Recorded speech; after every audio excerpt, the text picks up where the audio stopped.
Hello, hello, hello. This is the Duke back again on another short video addressing the World Wide Web. I'm making a quick video in response to a great comment I received from my Shaun Bailey video, the candidate for the Mayor of London 2021. For those of you who haven't heard it yet, you can go back and listen for context before watching this. Leaving the I'm going to leave it in the video link in the description below. Please don't forget to like, comment, and subscribe. Help a brother out. The more interaction, the more content I plan to create. So addressing Blue Ocean, thanks again for the input. I wasn't expecting a full out opinions so soon, but it felt convenient to respond in a video to further clarify how I'm approaching this topic. As I've said, my approach to diversity in the UK workforce is to encourage those from different backgrounds to, you know, plan and apply for higher positions rather than make it a reinforced um, approach. This includes making them feel comfortable leading into the career, seeking promotions, and if policymakers are inclined on making changes, they'll need to do more research on this approach. I personally think this hasn't been thought out very well, and the data associated with representation in the UK seems very surface level rather than addressing the real issues.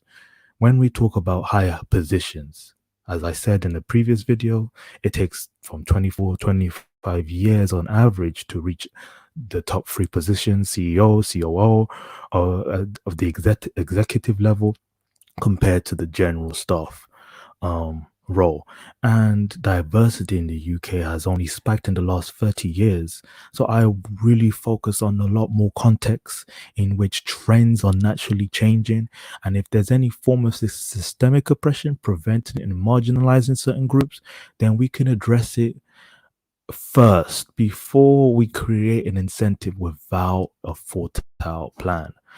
So when it comes to competing with the dominant society, which is majority white, native to this country, if we start to bypass the natural trends in a demographic shift, and as we can recognize that London has become a mixed demographic, not predominant for any group, whites are still the highest, but apparently it's changing over time, and that's how it is in most capital cities around the world.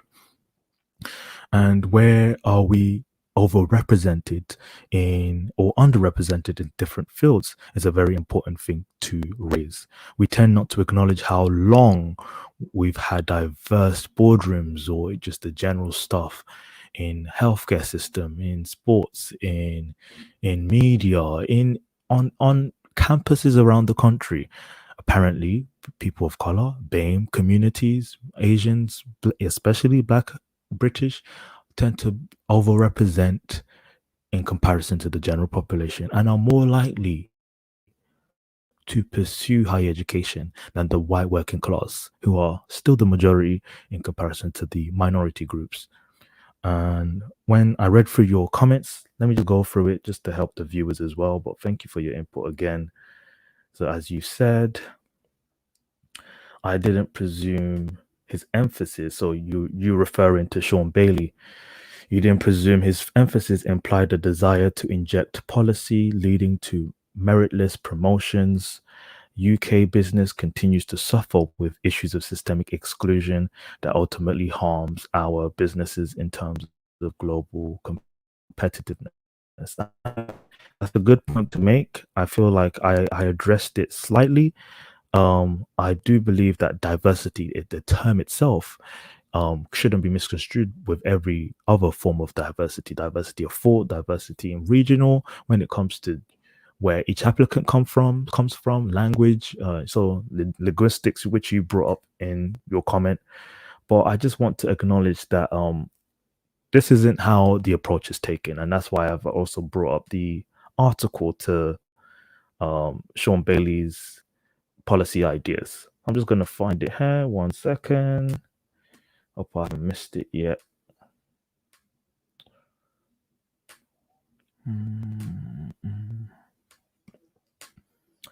So, as we can see here, For the Shaun Bailey plan, he hopes that he vows to work with the country's top companies to create apprenticeships that will help them uncover black executives if he wins the election. I mean, that's a great idea, but the approach is that this is a prioritized action, that they are focused on the surface level, the skin complexion of the applicants, rather than, hey, encouraging anyone from any diverse group to pursue a further position in the career they've entered. So if you have someone from an apprenticeship role, so the bottom of the food chain, to reach the top, there are a lot of people who choose to vet out of corporate world and start their own businesses. Maybe there's a likelihood that ethnic minorities tend to move across companies, and rather than to commit to um, a hierarchical route to pursue these top positions. So it's like the studies need to be focused on that. I think if Bailey approached this with a different lens in terms of what can we find that creates a different trend in how certain ethnic groups pursue certain job roles. And it's pretty easy. If you research a few data points, you can see where there's a lack thereof of these groups, right? Um, so from your comment, let me go back. I'm sorry, it's hard to transition. I have to delete and then open up the tab again.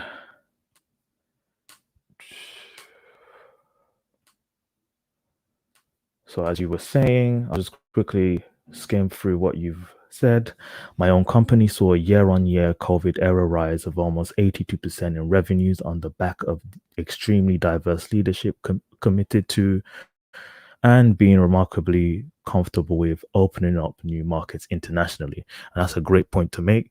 As I've said, I agree with the general approach to a diverse boardroom, providing greater input to diverse customer bases. You mentioned international markets. It's very important that British ventures in the global market is reflective of a broader understanding of the consumer base. So many companies, I acknowledge, would place great emphasis on getting staff familiar with their markets. So based on language, based on their regional or cultural backgrounds, there's a logistics behind diversity that I acknowledge. But I don't think the approach is to, oh, let's say there's only 3 black people in this position. We need to bring more in to represent what? I feel like that's where the conversation is being misplaced. And if we just look at our census alone, like for example, this year, the UK census is going to occur again. The last one was back in 2011, and we've been making a few estimates. Back then, we were just under 3% in the UK population. When we want to represent in every field, every position, does it have to be evenly distributed? Are we expected that every specific company or market is exactly 3% or more? It's hard to place blame on issues that you can't pinpoint reasons why there's underrepresentation. Sometimes people consider representation based on what they visually see. If there are 10 people in the room and only one person is black, is that underrepresentation? I doubt it if he's in Glasgow, but it could be that if he was there in South London. But then what type of job role are we discussing? And how long does it take to reach that position? Because I made a point last week, to reach a CEO or COO or executive role takes about 24 years to reach. And when we talk about diversity in the UK, there's only been a sudden spike in the last 30, 40 years, 30 years, if we want to stretch it. And my greater point is to acknowledge that, hey, representation isn't that cut and dry. We are overrepresented in healthcare. Do we acknowledge that? Not just in the lower positions, but when it comes to nursing, senior positions, yes, in the medical practice, practitioners, physicians, we are represented there too, because there are priorities in certain demands that we have.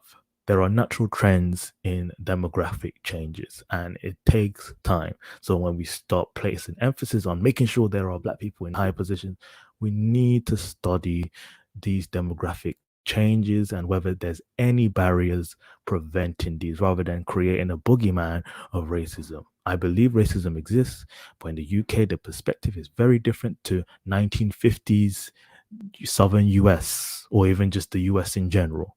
So the argument is that the UK that has always mostly placed emphasis on meritocracy and a slight advantage for nepotism.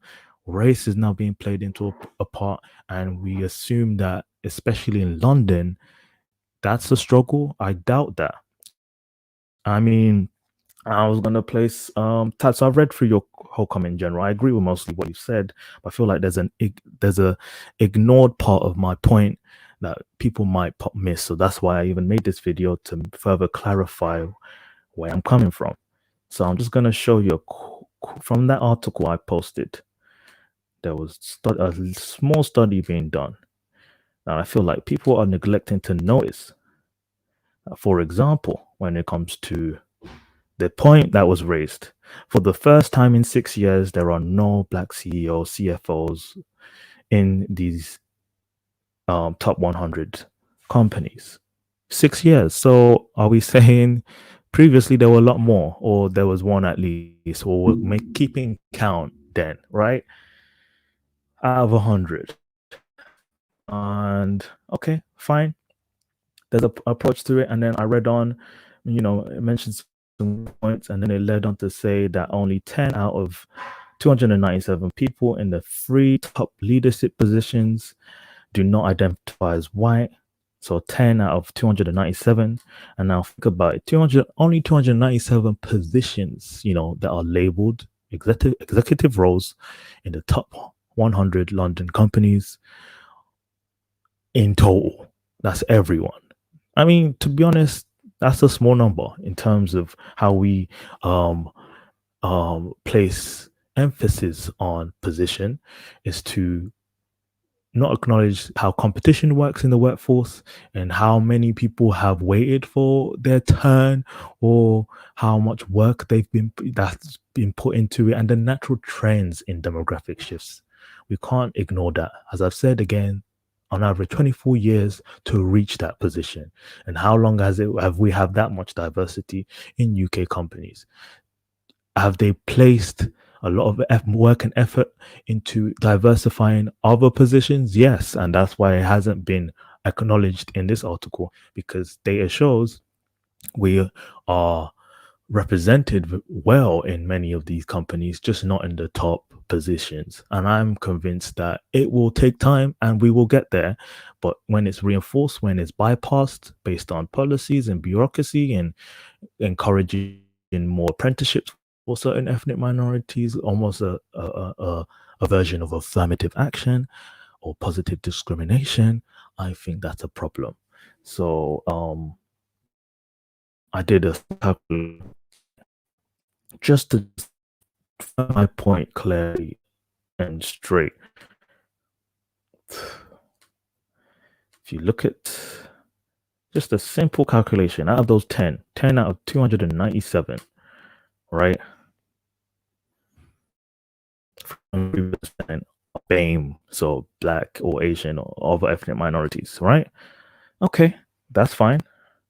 But then what about the representation? Let's just, for those who don't know, the UK make up how much people are of certain ethnic minorities. We are waiting for the next census this year. Whoever hasn't completed their census, please do. We've got 1 week left, I believe, before you can get fined if your household doesn't do their census in the UK. And so the last census was back in 2011. As you can see, so you already know the cup is pretty much like that. It would have slightly changed since then, and then a further breakup of what groups are represented. And then, as you can see down here, let me zoom in, of the ethnic minorities, 8% of the MPs are black in a minority. That's pretty good. 2019, 5.8%. That is pretty good. In comparison to what? In total, what, 13% of the country? in council, local council, bang on the margin, 14%. It's like there's a trend there. There's a natural trend that occurs that it would eventually reach a certain point where they are in higher positions. These in politics, 28% of the members overrepresented in London. Well, actually, when it comes to London, probably the right percentage, but in terms of the UK, you know, hey, there's an advantage there. When we acknowledge that the barriers aren't cut and dry, it can come down to class, it can come down to regional backgrounds. People from the north may struggle to enter into London companies. There's so much data that backs that up as well. Working class white people, there's a lot more to delve into than the easy surface level. Black applicants are struggling to reach higher positions of power. I'm just saying it takes time. And that's one thing. And so out of the 10 out of what was it? 10 out of 297 CEOs are ethnic minorities. In order to represent the entire country, then we needed 39%. I mean, sorry, 39 out of 297. So that's only 29 more CEOs to have a perfect representation of ethnic minorities in these high positions of the top 100 companies.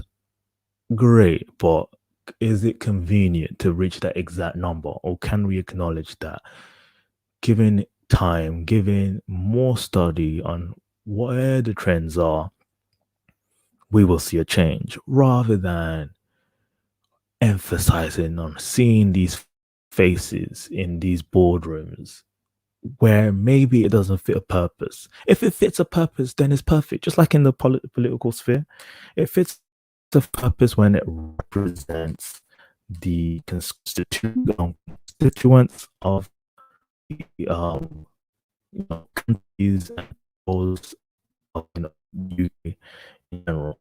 It's important when there's a consumer base that needs to be covered linguistically, ethnically. Companies don't need companies don't need to be against to help them diversify their stuff in order to provide more understanding of how to approach a product or a sales pitch, or there's so many reasons we can point to. And I feel like the emphasis that Bailey was attempting to make was to catch the vote base they need. His team are trying to cater for people that, of course, are of minority. Shaun Bailey is running for maybe that person. So I guess it might appease people. And he does acknowledge, white working class in this position as well. He's a person to a critical theory, so it's a comfortable approach. I do agree with you. Your comment and me go back.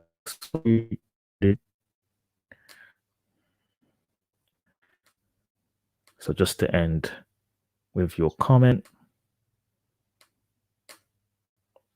as you said, yeah, so all these are mentioned. Rival forecasts of labor time pandemic were on for each two prior to post-pandemic. Cool. As for Bailey, I'm on the one, but I'll go for me, anyone but can. Agreed. I'm worried that Shaun Bailey wouldn't make it to the top polls in terms of his competition. There are likely candidates that have more clout, more reach in competing against Can. I feel Shaun has a little bit more controversy. I am rooting for him, but he needs to carry more. He needs to solidify his policies to a further extent, especially representing the Conservative Party. I understand there's more logistics behind the voting base, especially in London. His skin color alone is not enough to create this idea of inclusion. And that's exactly the point I'm making based on this sort of workforce program that he wants to place on diversifying the top positions. But overall, yeah, I'm convinced it takes time. It will, especially in the UK. I don't, if we want to compare it to the USA, it's done a lot more to change things, to modernize, this country. Our society is changing, and when it comes to the corporate world, I don't see the issue there. There's no need to place more emphasis on race. There's a lot more issues to deal with. But yeah, thank you for listening. If you have any more input, anyone else or Blue Ocean, if you want to respond, add on to this comment, then that's fine. I'll be glad to listen. Thank you for listening in. The Duke back at you with another video.